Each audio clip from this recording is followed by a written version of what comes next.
Hello students, তোমাদের class 11-এর নতুন syllabus অনুযায়ী অ্যাকাউন্টেন্সির ইউনিট 3-র রিজার্ভ অ্যান্ড প্রভিশনস এর কিছু এমসিকিউ প্রশ্ন নিয়ে আলোচনা করব। পরিবর্তিত সিলেবাস অনুযায়ী এমসিকিউ প্রশ্নে থাকবে সঠিক উত্তর নির্বাচন, শূন্যস্থান পূরণ, স্তম্ভ মেলানো, বিবৃতি কারণ, ঘটনাক্রম অনুযায়ী সাজানো, সত্য মিথ্যা ইত্যাদি। আজ তোমাদের সঠিক উত্তর নির্বাচন এবং শূন্যস্থান পূরণ নিয়ে আমি বিকাশ স্যার কিছু ইম্পর্ট্যান্ট প্রশ্ন উত্তর বলছি। ইউনিট 3-র রিজার্ভ অ্যান্ড প্রভিশনস চ্যাপ্টারে তোমাদের মোট 6 নম্বর থাকবে, 1 নম্বর করে 6টা এমসিকিউ আসবে। এই রিজার্ভ অ্যান্ড প্রভিশন কি আগে আমাদের জেনে নিতে হবে। রিজার্ভ বা সঞ্চিতি কাকে বলবো না, কোনো অজ্ঞাত দায় বা ক্ষতি মেটানোর জন্য লাভের যে অংশটুকু আলাদা করে ভবিষ্যতের জন্য সরিয়ে রাখা হয় তাকেই সঞ্চিতি বা রিজার্ভ বলবো আমরা। তাহলে এবার আমাদের জানতে হবে প্রভিশন বা ভবিষ্যৎ ব্যবস্থা কাকে বলে। সম্ভাব্য দায় বা ক্ষতি যার পরিমাণ সঠিকভাবে নির্ণয় করা যায় না, তার জন্য আগাম যে সংস্থান করে রাখা হয় তাকেই ভবিষ্যৎ ব্যবস্থা বা প্রভিশনস আমরা বলবো। তাহলে আমরা রিজার্ভ এটা কি বলবো, কোনো অজ্ঞাত দায় বা ক্ষতির জন্য আমরা করে রাখি। আর প্রভিশনটা কী জন্য করে রাখি আমরা, সম্ভাব্য দায় বা ক্ষতি আমাদের হতেও পারে, ক্ষতি হতেও পারে, নাও হতে পারে। তাহলে আমাদের সম্ভাব্য দায় বা ক্ষতি সেটা মেটানোর জন্য একটা সংস্থান করে রাখতে হবে, সেটাই হচ্ছে আমাদের ভবিষ্যৎ ব্যবস্থা বা প্রভিশন। আর অজ্ঞাত দায় মেটানোর জন্য আমাদের সঞ্চিতি বা রিজার্ভের প্রয়োজন। আমাদের এই রিজার্ভ অ্যান্ড প্রভিশন চ্যাপ্টারের প্রথম এমসিকিউ প্রশ্ন সঞ্চিতি হলো। তাহলে সঞ্চিতি কি, মুনাফার বন্টন। 2 নম্বর প্রশ্ন ভবিষ্যৎ ব্যবস্থা, এটা কি বলা যাবে ভবিষ্যৎ ব্যবস্থা, মুনাফা থেকে ছাঁট। তোমাদের আমি এমসিকিউ এর 4টে করে যে অপশান, সেই অপশানগুলো আর বলছি না, ওই অপশান থাকলে তোমাদের গণ্ডগোল হয়ে যেতে পারে, সেই জন্য যেটা উত্তর আমি সেটা নিয়েই আলোচনা করছি। 3 নম্বর প্রশ্ন সম্পত্তির অবচয় হলো আসলে কি, এটা একটা ভবিষ্যৎ ব্যবস্থা। 4 নম্বর প্রশ্ন সাধারণ সঞ্চিতি মূলত কোন ধরনের সঞ্চিতি। আমরা জানি মূলধন জাতীয় সঞ্চিতি হয়, মুনাফা জাতীয় সঞ্চিতি হয়। সাধারণ সঞ্চিতি জানতে হবে এটা মুনাফা জাতীয় সঞ্চিতি। 5 নম্বর জ্ঞাত দায় বা ক্ষতি মেটানোর উদ্দেশ্যে মুনাফার উপর যে অর্থ ধার্য করা হয় তাকে আমরা কি বলবো, ভবিষ্যৎ ব্যবস্থা বলবো। একটু আগেই আমরা পড়লাম ভবিষ্যৎ ব্যবস্থা।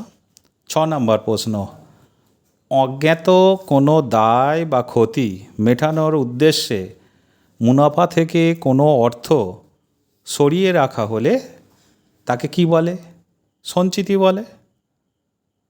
দেখো এখানে দেখো 6 নম্বর প্রশ্ন। এবার 7 নম্বরটা লক্ষ্য রাখো, ভবিষ্যৎ ব্যবস্থা সৃষ্টি করা এটা আইনত বাধ্যতামূলক, তোমায় করতেই হবে ভবিষ্যৎ ব্যবস্থা। 8 নম্বর ভবিষ্যৎ ব্যবস্থা হলো অভ্যন্তরীণ লেনদেন। তোমরা আগে পড়েছো ইউনিট 1-এ লেনদেন অভ্যন্তরীণ বাহ্যিক লেনদেন আছে, এই ভবিষ্যৎ ব্যবস্থা হচ্ছে অভ্যন্তরীণ লেনদেন। স্থায়ী সম্পত্তির বিক্রয়জনিত লাভ থেকে সৃষ্টি সঞ্চিতি হলো, এটা 9 নম্বর প্রশ্ন। স্থায়ী সম্পত্তি তুমি ফিক্সড অ্যাসেট বিক্রি করলে সেখান থেকে প্রফিট হলো, তাহলে এটা মূলধন জাতীয় সঞ্চিতি।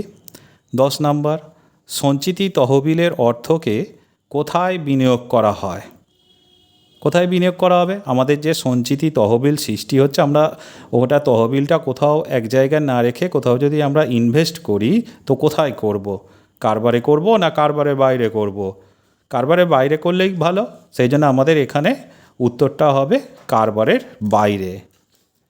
11 নম্বর কোন সঞ্চিতি উদ্বর্ত পত্রে মানে ব্যালেন্স শিটে প্রকাশ পায় না। বিভিন্ন রকমের সঞ্চিতি আছে, এটা হবে গুপ্ত সঞ্চিতি। 12 নম্বর প্রশ্ন, সঞ্চিতি কোন হিসাবে ডেবিট করা হয়? এর উত্তর profit and loss appropriation account. 13 number প্রশ্ন, কোন ধরনের সঞ্চিতি থেকে লভ্যাংশ ডিভিডেন্ড বন্টন করা যায় না? মূলধন জাতীয় সঞ্চিতি থেকে কখনোই ডিভিডেন্ড প্রদান করা যায় না। এখন তাহলে প্রশ্ন আসতে পারে লভ্যাংশ বন্টন তাহলে কোথা থেকে করব? 14 নম্বর প্রশ্নটা একটু লক্ষ্য করো। কোন ধরনের সঞ্চিতি থেকে লভ্যাংশ বন্টন করা যায়? আগেরটা ছিল যায় না, 13তে ছিল যায় না, 14 নম্বরে হচ্ছে বন্টন করা যায়, লভ্যাংশ বন্টন করা যায়। কোথা থেকে বন্টন করা যায়? মুনাফা জাতীয় সঞ্চিতি থেকে লভ্যাংশ বন্টন করা যায়। 15 নম্বরটা একটু লক্ষ্য করো। প্রতিষ্ঠানের, এটা শূন্যস্থান পূরণ আছে, প্রতিষ্ঠানের একটা ফাঁকা জায়গা দিয়েছি, ওখানে দিতে হবে প্রতিষ্ঠানের ড্যাশ দেওয়া আছে হলেই সঞ্চিতি সৃষ্টি করা যায়। তার প্রতিষ্ঠানে যদি মুনাফা হয়, এর উত্তরটা হবে মুনাফা। লস হলে কখনোই সঞ্চিতি করা যায় না, মুনাফা হতে হবে, প্রফিট হতে হবে, তাহলেই সঞ্চিতি সৃষ্টি হবে। 16 নম্বরটা দেখো, ড্যাশ সৃষ্টি আইনের চোখে বাধ্যতামূলক। এখন কি সৃষ্টি আইনের চোখে বাধ্যতামূলক? ভবিষ্যৎ ব্যবস্থা, একটু আগেই তোমাদের বলেছি ভবিষ্যৎ ব্যবস্থা সৃষ্টি আইনের চোখে বাধ্যতামূলক, তোমায় করতেই হবে। 17 নম্বর প্রশ্ন দেখো, প্রতিষ্ঠানের মুনাফা জাতীয় লাভ থেকে কোন সঞ্চিতির সৃষ্টি হয়? মুনাফা জাতীয় বলছে, প্রশ্নের মধ্যেই উত্তর লুকিয়ে আছে, মুনাফা জাতীয় সঞ্চিতি, বোঝা গেছে। 18 নম্বর, কোনো বিশেষ উদ্দেশ্যে যখন কোনো সঞ্চিতি সৃষ্টি করা হয় তখন তাকে কি বলে? নির্দিষ্ট সঞ্চিতি, মানে একটা উদ্দেশ্যের জন্য আমরা সঞ্চিতিটা সৃষ্টি করছি, তাহলে সেই সঞ্চিতিটাকে আমরা কি বলবো? নির্দিষ্ট সঞ্চিতি। 19 নম্বর প্রশ্ন, প্রতিষ্ঠানের নিট লাভকে ইচ্ছাকৃতভাবে কম দেখাতে কোন সঞ্চিতি সৃষ্টি করা হয়? প্রফিট যে হচ্ছে, নিট লাভটা একটু কম করে দেখানো হবে, তাহলে কম করে দেখানো হচ্ছে মানে একটা সঞ্চিতির সৃষ্টি করা হচ্ছে। এটা কোন সঞ্চিতি? গুপ্ত সঞ্চিতি। 20 নম্বরটা দেখো, ড্যাশ সৃষ্টির মাধ্যমে প্রতিষ্ঠানের কার্যকরী মূলধন বৃদ্ধি পায়। ড্যাশ সৃষ্টি বলছে, তাহলে সঞ্চিতি সৃষ্টির মাধ্যমে প্রতিষ্ঠানের কার্যকরী মূলধন বৃদ্ধি পায়। হয়েছে, আজ তোমাদের এই 20টা এমসিকিউ প্রশ্ন নিয়ে আলোচনা করলাম। তোমরা সবাই চ্যানেলটি সাবস্ক্রাইব করবে, লাইক করবে এবং অবশ্যই বেল আইকনটি প্রেস করবে। পরবর্তী এপিসোডে তোমাদের বিল অফ এক্সচেঞ্জ নিয়ে কিছু এমসিকিউ প্রশ্ন আলোচনা করব। তোমরা এই মন দিয়ে এমসিকিউ প্রশ্নগুলো প্র্যাকটিস করতে থাকো। আজ এই পর্যন্তই, তোমরা সবাই ভালো থেকো, সুস্থ থেকো, বাই।